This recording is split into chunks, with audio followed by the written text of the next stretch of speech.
Hey everyone, Hanz here. Hope you're doing well and a happy Yule to you.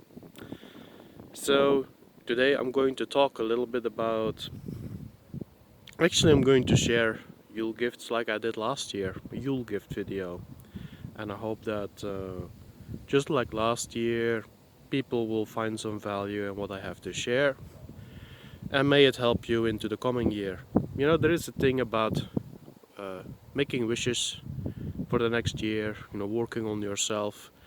And as I might have mentioned before, shedding undue weight from the past that is just only hampering you anymore. Like things that have been done cannot be reversed, and they're not necessarily the most pleasant memories, which leave all kinds of emotional baggage. How to work your way through that so you can begin the new year with a clean heart, a clear stomach, a clear mind. I'm not going to talk about that today. I might do at some other point. I might make a few more Yule Gifts videos this year. But on this one, I think I'm going to talk a little bit about relationships. You see, on the interwebs, I see, whenever I have a glance, there are many videos where people talk about interacting with the other sex. Like, what do you say to a girl, or what do you say to a boy? Actually, that's pretty rare. It's usually the guys who talk about the girls. But the girls, they tend to be distraught over a lot of things. Why is nobody approaching her? What is the whole thing with the fear that guys have, and so forth and so on. Now, I don't see that much necessarily about what follows from there. Let's say you find someone, and you hook up with someone, as it is called. You get together with someone, that's healthy. Well, Hans has a way of looking at that, and you do with it what you will. But rather than having a partner, if you will, or a spouse, I prefer to call it a teammate. It's like it's just how I look at it, and again, like I said, you do with it what you want, because I'm sharing a bit of my own life here in the sense. But a teammate, and what immediately is implied by that is that you're working together on something, right? You're working together on something. If you work together on something with your teammate, what are you willing to do for the team? What do you expect from your team? And can you, find a balance there? Could be that the team you're in is just not for you. Maybe you need to form another team with someone else, right? But let's say, well, as in any good team, you're gonna run into all kinds of things to overcome. And that comes from your team members being able, in the first place, to work together on whatever it is they want to achieve. If you understand that, if you go into a relationship with that attitude, does that not automatically already imply that there is a lot to negotiate about? That there is a lot to share, a lot to unload, but with a purpose? If you then have, how shall I put it? Well, and here it comes down to the individual wants and needs and all of that, the goal of the team and all of that, right? So I cannot go into particular detail here, but because from here on out, it's like you're supposed to kind of figure it out on your own. I mean, it's your relationship, right?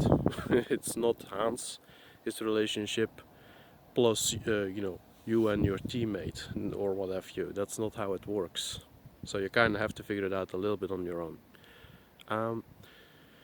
But maybe a few general examples. Let's say children. Children can be a goal. What kind of property does the team need? You know, rather than what does the team want, what does the team need? Do you really need? Does the team need a villa? Could be. You know, does the team need an apartment for itself?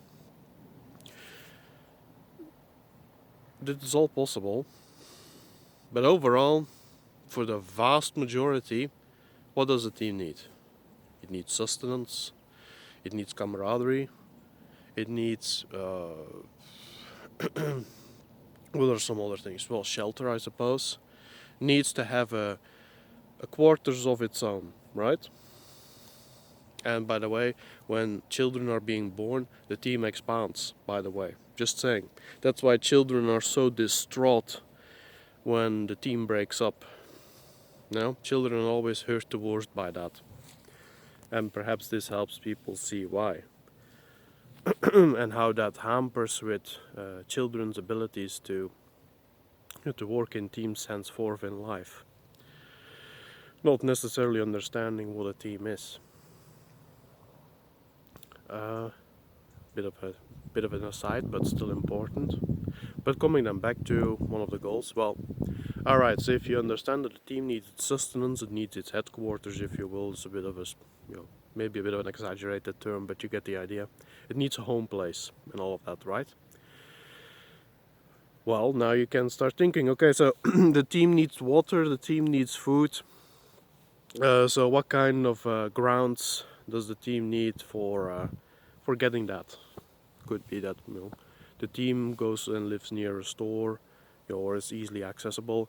Could be that the team produces its own sustenance, which might be wisest in the long run and the cheapest.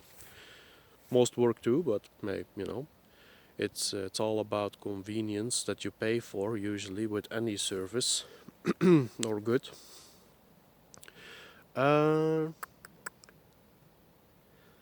Yeah, and when you start thinking in those terms, well, it should for most people create an image where they now can look at, okay,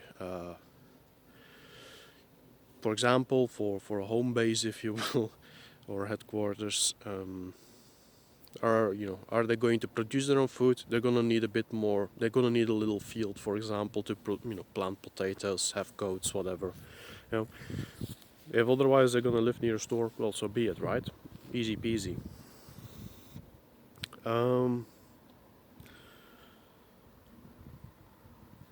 Does the team want to become very big? 5 children, 6 children, whatever. Okay, what does the team need to accommodate that? The team members, what kind of work do they want to do in their lives, or do they need to do? What does that imply? Is one of the team members a mechanic? Well, I guess you're maybe for your home base, you're gonna need a plot or a part of the land that's gonna be in service to mechanics. Is the other teammate an artist or something? Well, what does that entail? And so forth and so on. You see how you're already then molding together two lives or multiple lives, beyond two. Very easy, but just looking at it as a team thing to do.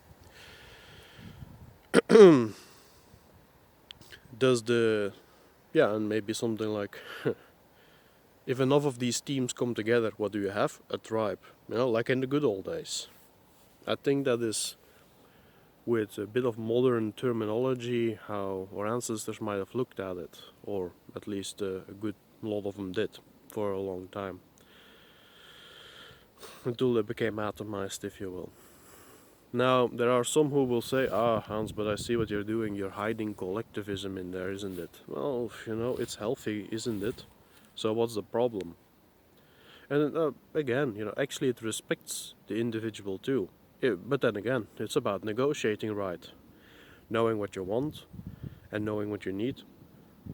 Well, especially what you need is most important, right? What you want after that, like the fluff on top of the basic needs, that is, in my eyes, that's a little bit unimportant even. Because a want is a want, and a need is a need. Now, Fizz, the rune of need, if you will. That's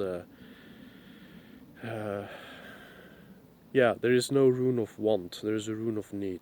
It's a bit more of the modern way of looking at it, but I guess you get the idea, right?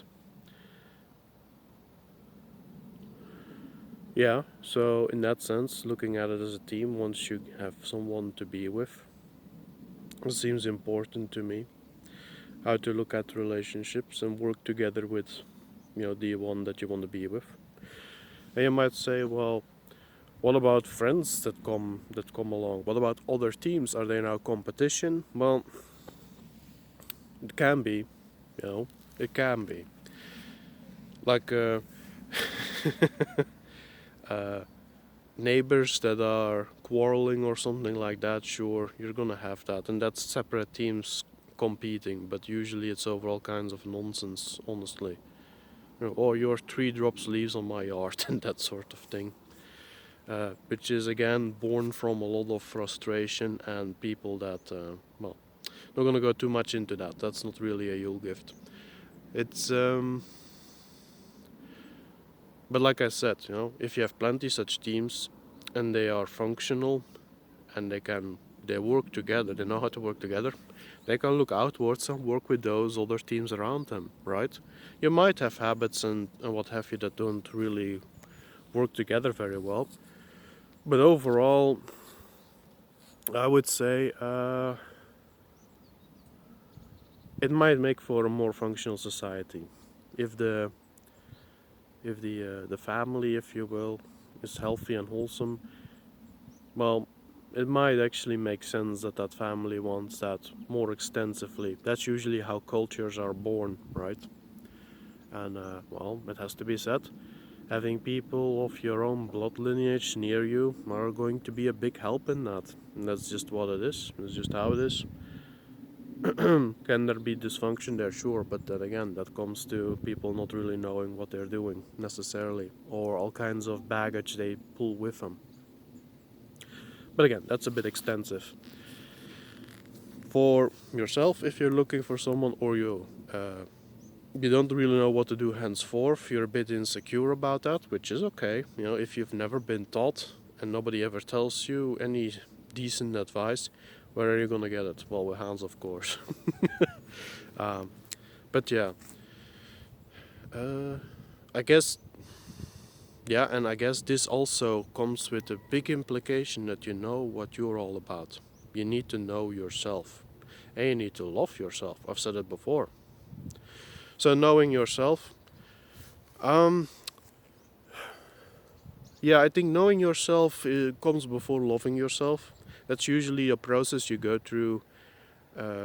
From how I see it, at least from your teenage years, when you start to become more self-conscious,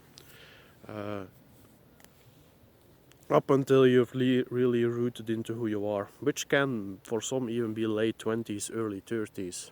That's the thing with. I'm talking about, of course, those of European descent. With other races, it is actually different in certain instances. So, in some races, the youths actually physically mature quicker, and all of that. From what I understand out of it, it's not really something I look too deeply into, so take it for what it is. But all in all, yeah, the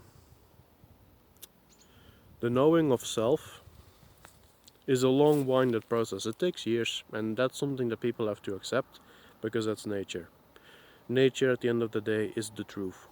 It's that simple. Nature gives the pace, and nature provides also with, well, the yeah, harsh reality. What else are you gonna say? And harsh reality can be a good thing. The harsh reality of seeing a rainbow in front of you, that can be a very beautiful experience. Seeing waterfalls and all of that nice stuff. But coming back to knowing the self, yeah, it's part of knowing the self is being able to differentiate yourself from what is extensive, right? As the nature that I just described, for example, and other people. If you are one of those people, one of those individuals, I should say, who does not really know oneself too well, well, you need to do some soul searching, right? It's not about, again, it's not about what you like to have or what have you. It's like, no, what really drives you? What is really important to you? And can you analyze that and digest that? And for some people, that is really hard. Can you dislodge the thoughts that others put in your mind from your own? That is really tough. That is self-mastery in a nutshell, I would say. Being able to push out the thoughts that others put in there, whether they might be right or wrong, and come up with your own. You know, people who do not do that, they're usually the stooges of someone else at the end of the day, and evil people want nothing more than that. So yeah, yeah, it can be anything. What is your personal code? What is your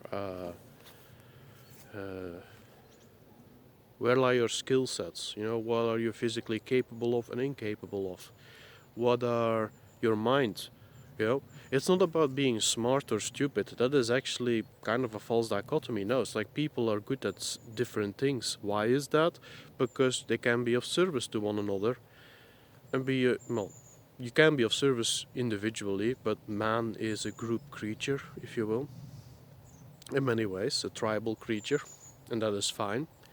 Well, what does that entail? What is it that, you know, knowing oneself in that sense also makes it very important, because what is your field in the tribe?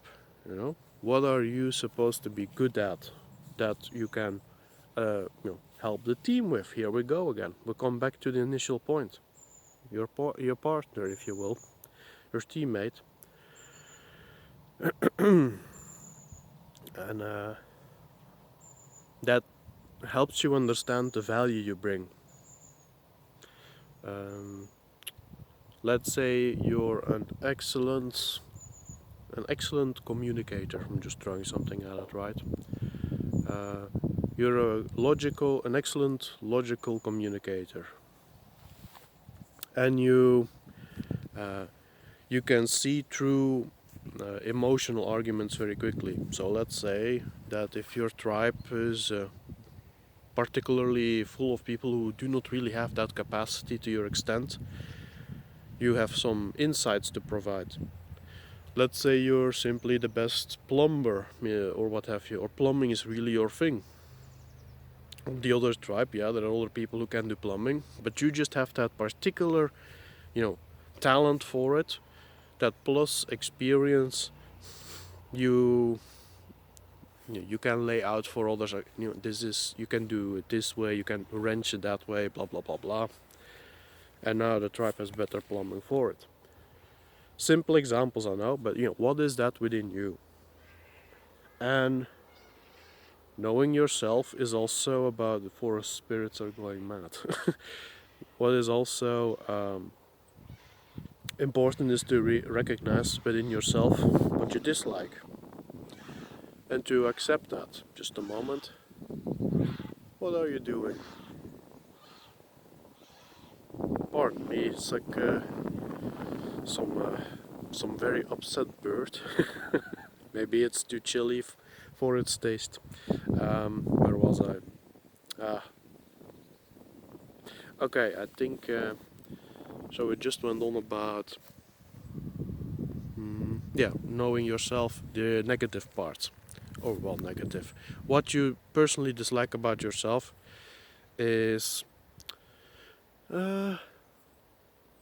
It's important to recognize that. Don't repress that, because it's going to come back twofold and hideously so. If, for example, you have a habit about yourself that you do not like, it's not necessarily about your physicality. It could be. Maybe a few examples. Let's say you're too skinny or whatever it's going to be, right? Okay, well then, and your body just slims down very quickly, very easily. Well, then you need to accept that in the first place, that your body digests very quickly, and if you want to, you can look into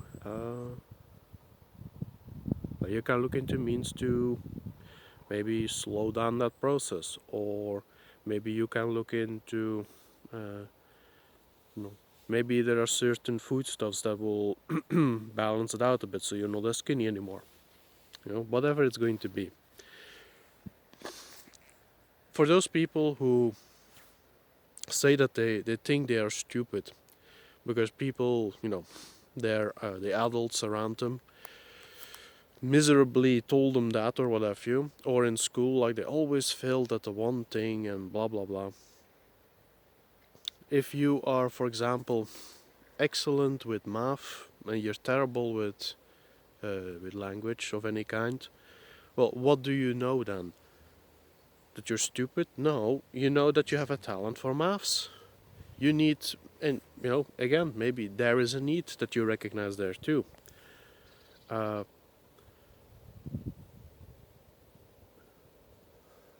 yeah, maybe there is a need for you then to get closer with someone who is very good with languages and does not need to be as good with math because that's what you can provide. You see how that works? Maybe something less practical like temper. You're very ill-tempered and you get angry very quickly, for example, and you do that, but you just cannot help yourself. Well, again, that might tell you, even if it's something that you absolutely can do nothing about, maybe you miss a hand or whatever it's going to be, like physically, mentally, emotionally, like there is something there that you just do not have. Well, maybe it's then for others to fill in that gap if they want to. If you can let that which you can provide, maybe that can balance that which comes with you that is maybe less pleasant, right? I find that accepting these things about myself can be very healing in and of themselves now. Like, you accept it and you can face that, okay, yeah, you might have an individual that is very ill-tempered and blah blah blah, but that person can share that.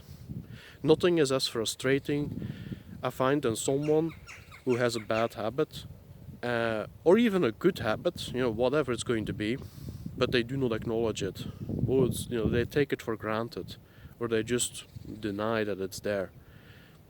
No, that is most unhealthy, and you do nobody any service with that. Because most people deny it, thinking that, well, then it won't be a bother. No, now it becomes twice the bother, because you're being dishonest about it on top of it.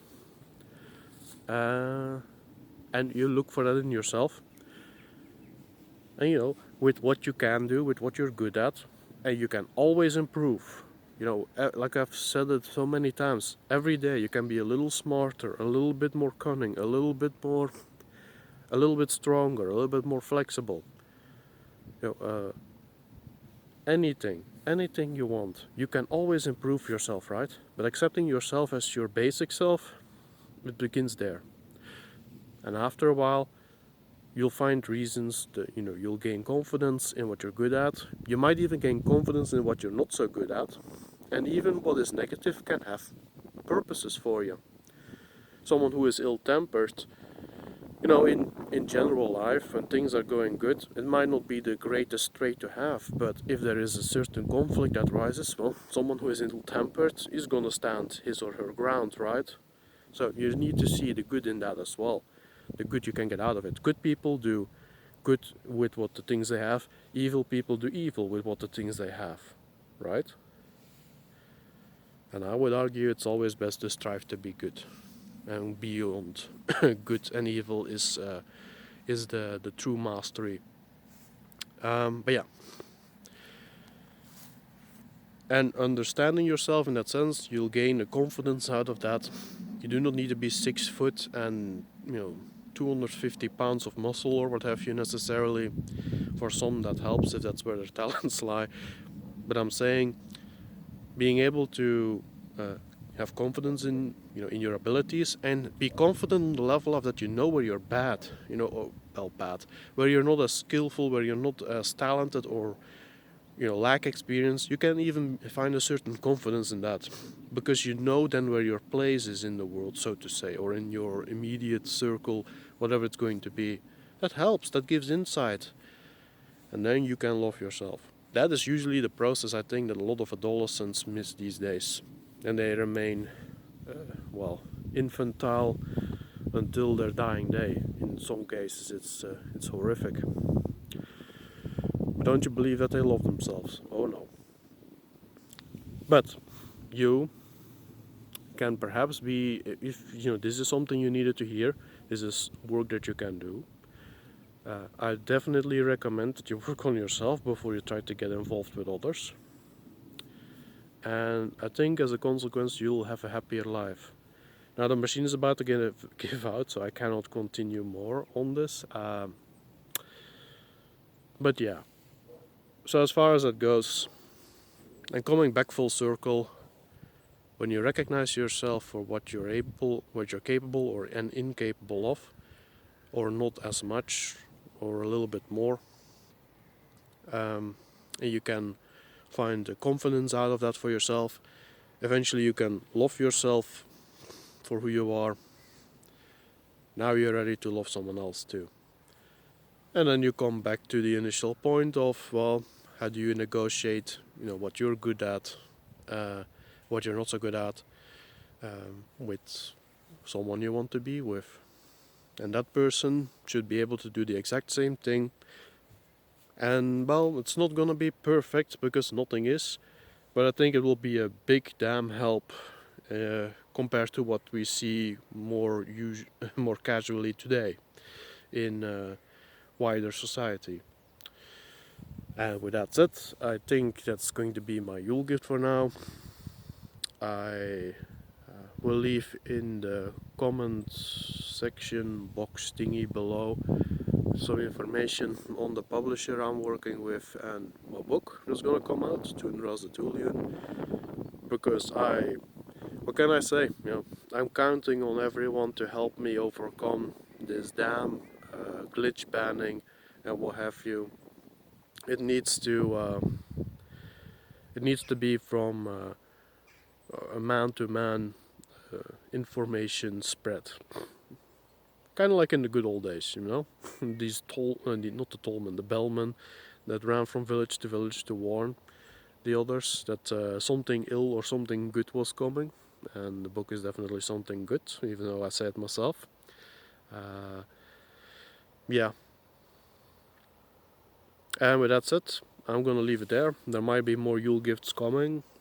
I think, if it's appreciated, if anyone ever gets to see this, then leave a comment underneath if you appreciate it, if you want to see something more in that sense. I think that will be helpful for me, because I don't know what I can talk about that will be appreciated and what would be a waste of time. That would be a bit silly.